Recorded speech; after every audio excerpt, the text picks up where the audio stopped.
Awit sujuk lampah sampun dumugi nggih kori-kori ning pawiwahan medhuk nggih lampahira risang pinanganten kakung.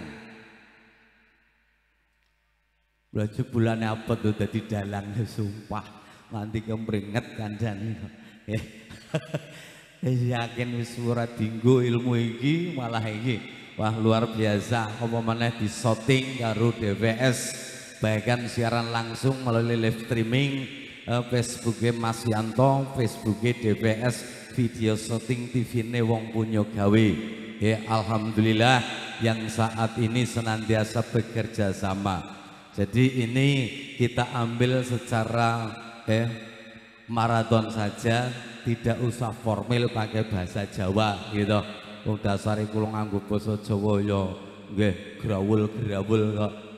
Ya masaan monggo dipun gantos kalian gending kebogiro kinaryo hanjenggaraken risang pinanganten kakung ingkang sampun tumuju kori-kori ning pawiwahan.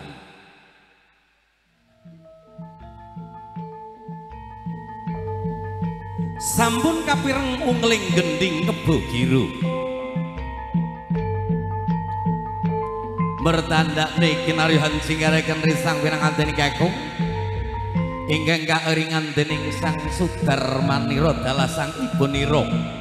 Anuniji panjenenganipun Bapak Kirna dalah Ibu Darwanti. Datan kantun sedaya kadang sentana miwah paranpara ugi wonten jejaga ingkang asta kembar mayang klepu kadewa daru.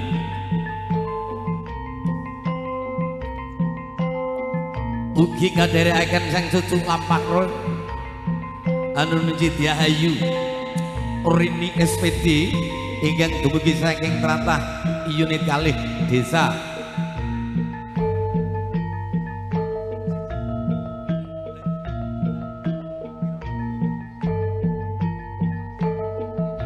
unit kalih jalan setunggal nggih tepatipun.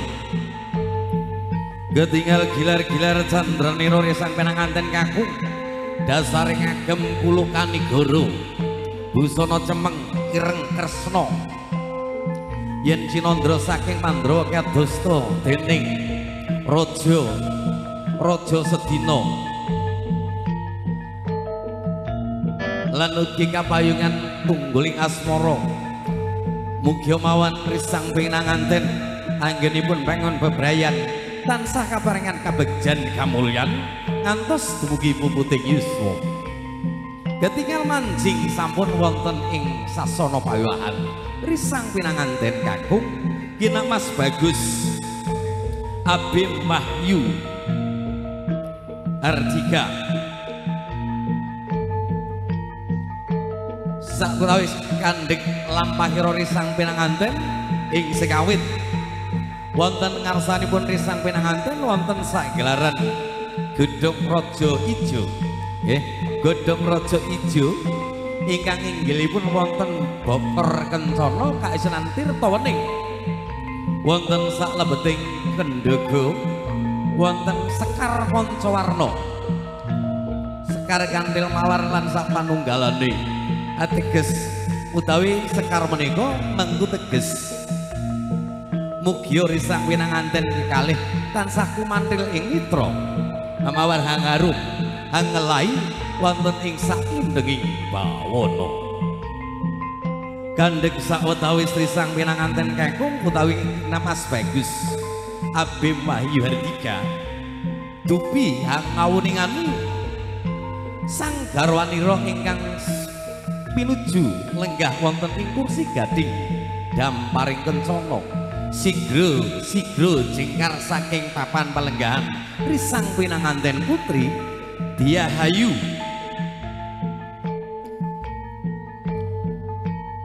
Revnita Marma SPD ingkang kakanthi Kang Sudarmanira panjenenganipun Bapak Parimindalah Ibu Sri Maryani ketinggal lenggeh lampahira risang pinanganten putri badhe amrebegi rawuhipun sang garwanira utawi kang sang prapanira kinang Mas Bagus Abim Wahyu Hardika yen Cinandra saking Mandrawa pasuryane risang pinanganten putri kadosta Diahayu Wara Sembadra garwanira risang Pangeran Harjuna satriya saking Madukara dasare ayu warnane sigit panggraitane risang pinanganten putri datang kantun kanthi anglipar senyum ingkang mertandakne senyum kebahagiaan ingkang tanpa upami kandhek sawetawis risang pinanganten putri ing sekawit ingkang medal sakmenika risang pinanganten kekalih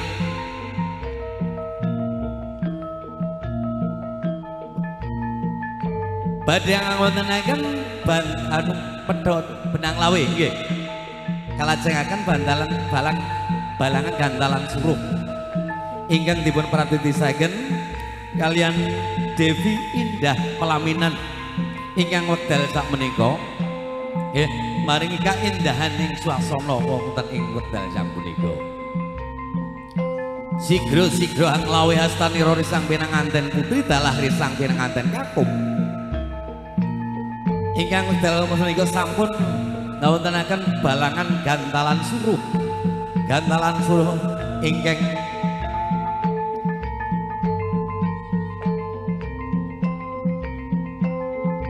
ingkang kawasan Gondang Kasih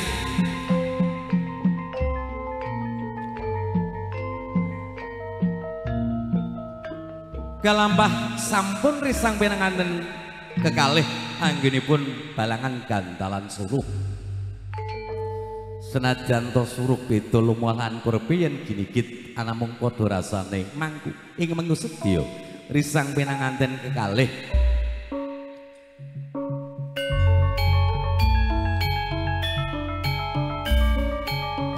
nunggal sedya nunggal karsa nunggal karya lan nunggal rasa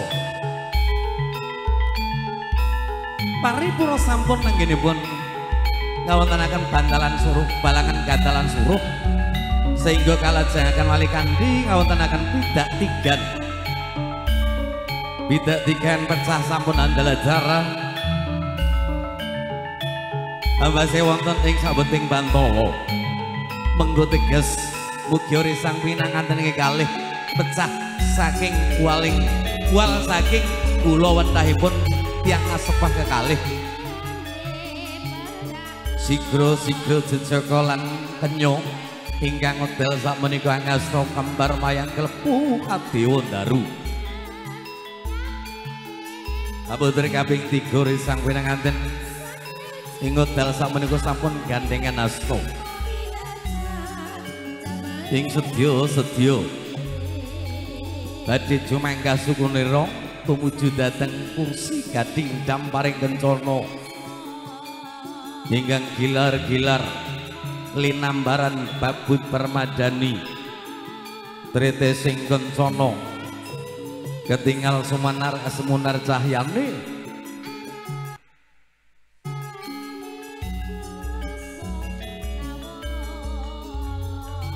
sehingga nambahi edilan penini swasana resepsi walimatul urus wonten ing palenggahan siang punika lan ugi dhateng kantun kawula aturaken wilujeng siang wilujeng rawuh dumateng para monggo nggih sinambi ngrantos kanthi swasana panggihing penganten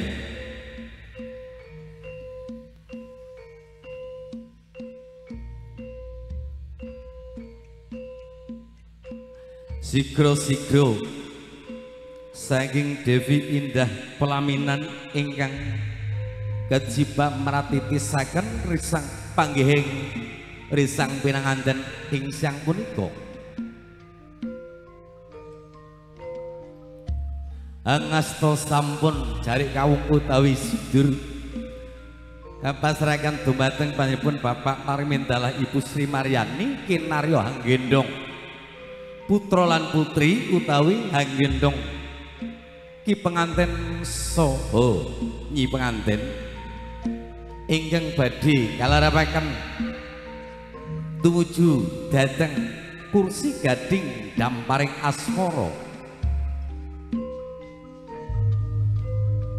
Datan kantun saking jujuk lampah lenggak lenggok beksaniro Dradam Tuhan nambahi kargengan wonten ing swasana siang punika. Dasar sang pinanganten kakung piyayune gagah tangguh lan tanggon sigit panggraitane lantip panggraitane mugia dadi wong lanang sing tatak tangguh tanggon lan tanggung jawab ngayemi mring garwanira Diah Ayu Sefnita Parma SPD lan semanten ugi risang pinanganten putri genduk Roro Ayu Revnita Parma SPD dasar wanita kang ayu sutule sing warna mugia dadi garwa utawi dadi bojo dadi ibu-ibune rumah tangga ingkang tansah setya tuhu mring garwanira dadi garwa sing isa dadi genuk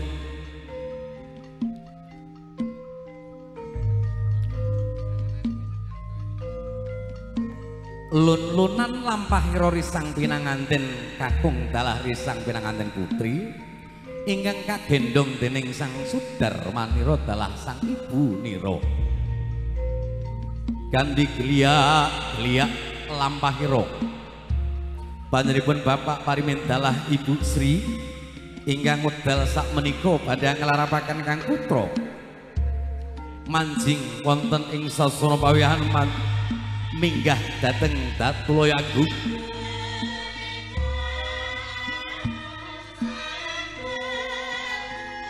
ketinggal lenggeh-lenggeh lampahira risang pinanganten putri ingkang wekdal samenika sampun tumuju dhateng sasana pawiyahan utawi dhateng kursi gading damparing kencana sigro badhe tumuju dhateng kursi gading damparing kencana kinarya utawi kalajengaken malih kanthi swasana sungkeman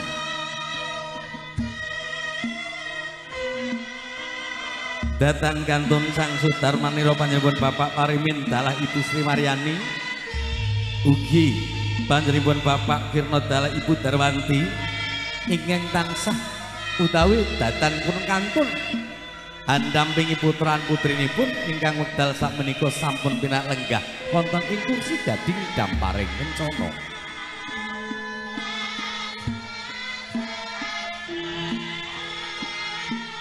sasampunipun risang pinanganten inggih kalih dumugi sampun wonten ing kursi gading damparing kencana monggo nggih dumateng kadang sentana miyawa paranpara katuran pinar lenggah kanthi mardu mardikaning penggalih panjenengan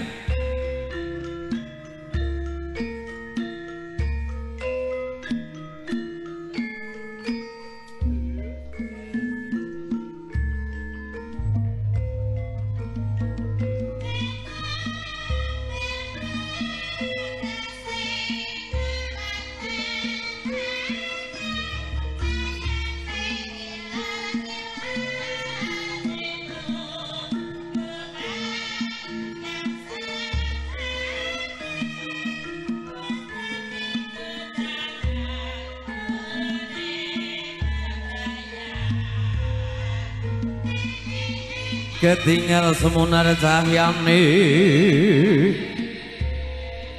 panjenenganipun Bapak Parimin dalah Ibu Sri Maryani ugi datang kantun panjenenganipun Bapak Wirna dalah Ibu Darwanti ingkang wekdal samenika sampun plong penggalih ira ing sekawit sampun katemah kalampah nglarapaken kang putra putri manjing wonten ing alam bebrayan mugi mawon lari kekalih anggenipun bangun jejujuan bangun bale wisma tansah kaparingan kabegjan kamulyan lan enggal pinaringan pracuna ingkang saged tata jalma ingkang kasebat momongan ingkang saleh saha salehah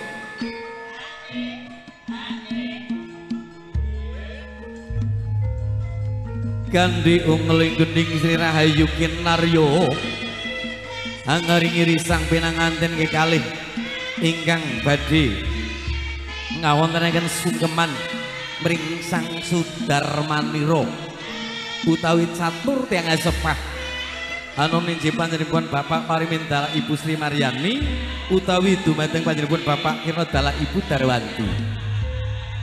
Ketinggalan dedekuri sang pinanganten kekalih sedya sujud sungkem ring Sudarmanira lan Ibunira umpamiya kawijining lesan lah menika tong pangucapipun risang pinanganten kekalih duh Rama lan Kanjeng Ibu kawula nyuwun tambahing pangestu ing sekawit kawula badhe manjing wonten ing sasana Bale Wisma kawula suwun palilah panjenengan kawula suwun pangestu saking panjenengan Duh Rama lan Ibu. Oh ya tole lan kowe genduk mugia sira sakarone anggenipun bangun bebrayan namung hanemai kabegjan lan kamulyan kabahagiaan kang tanpa upama. Tratamtu kanthi kalajengaken malih kali gending anu nggih. Yes, pokoke sak-sakean sing penting masuk. Tanpa disetel pokoke berjalan dengan lancar ngono aja.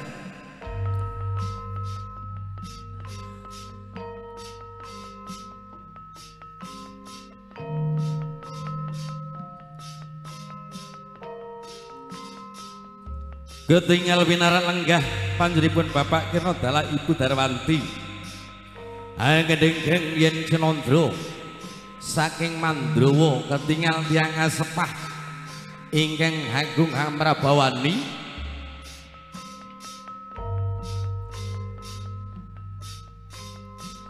sehingga sigra-sigra risang pinanganten kekalih Kinak Mas Bagus Abim Wahyu Hardika ingkang sakwau nyuwun tambahi pangestu ingkang kasebat sungkeman ketinggal paripurna sampun saengga kalajengaken malih kanthi sasana Kembul Bojana Dahar Kalimah ingkang medal sakmenika genduk Roro Ayu Revnita Parma SPD badhe handulan dedaharan mring garwanira ugi dadan kantun Kinak Mas Bagus Abim Wahyu Hardika ugi badhe maringi Dahar Kalimah utawi dulang mring garwanira iku mengku pralamita utawi mengku teges ngetingalaken kesetiaanipun dumateng pasanganira. Mugi risang pinangantene kalih tansah kantut runtut pindha mimilan mintuna. Aja nganti genggang sak rikma lir pamane. Kadosta dene Dewa Kamajaya lan Kamaratih ingkang nembe mawon enggar-enggar saking kayangan Kahendran Jati.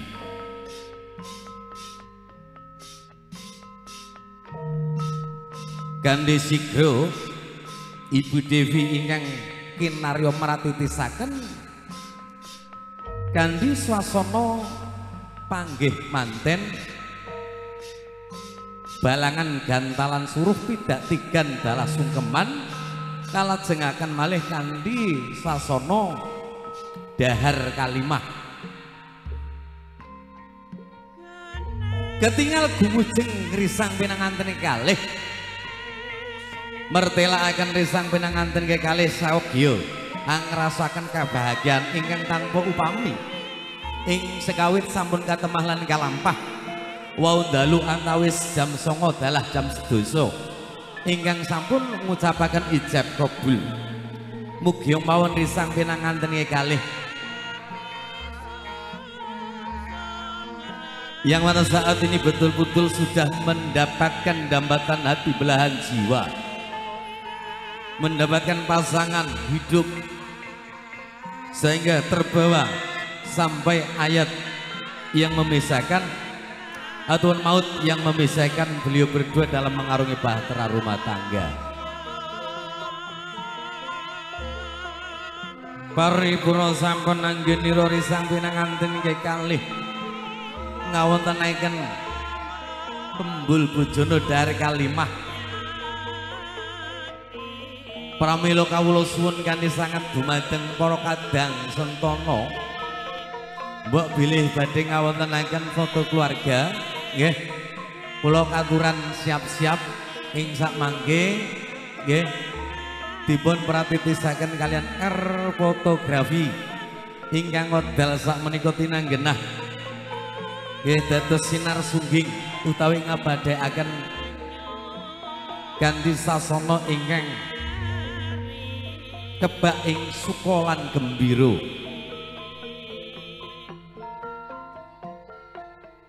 Ugi datan kantun saking DVS Video Shooting TV ne wong punya gawe ingkang dipun prakarsani dening panjenenganipun Mas Yanto.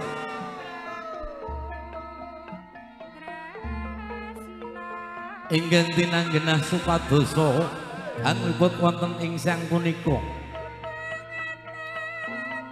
Ugi saking Dewi Indah Pelaminan ingkang maringi kaendahaning swasana.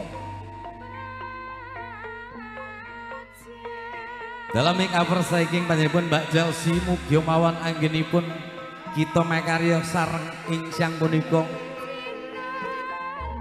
Tratamtu nambah kabegjan lan kamulyanipun ingkang amenggugati anu ninji panjenenganipun Bapak Parimindala Ibu Sri Maryani utawi panjenenganipun Bapak Kirna Dala Ibu Darwanti ingkang tansah uwinengku kabagyan lan kamulyan.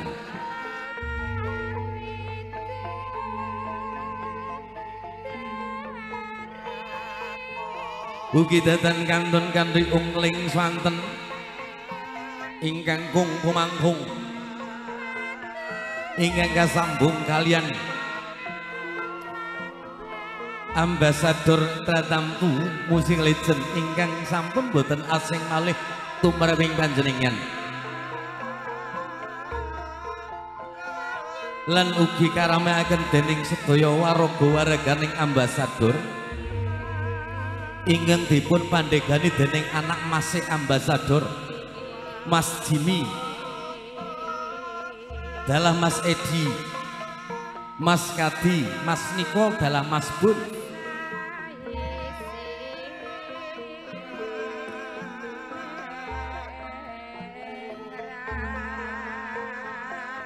Lan mugi mawon kanthi swasana resepsi walimatul aurs wonten ing palenggan punika tansah kaparingan hayu rahayu ampun nyandung carang lancip tansah nyandung widodo rahayu saking Purwa ngantos Wusana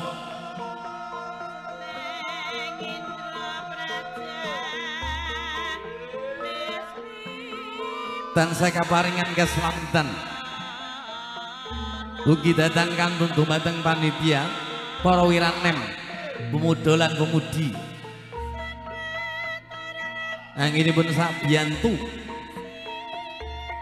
mugi mawon dados amal kasaenipun panjenengan.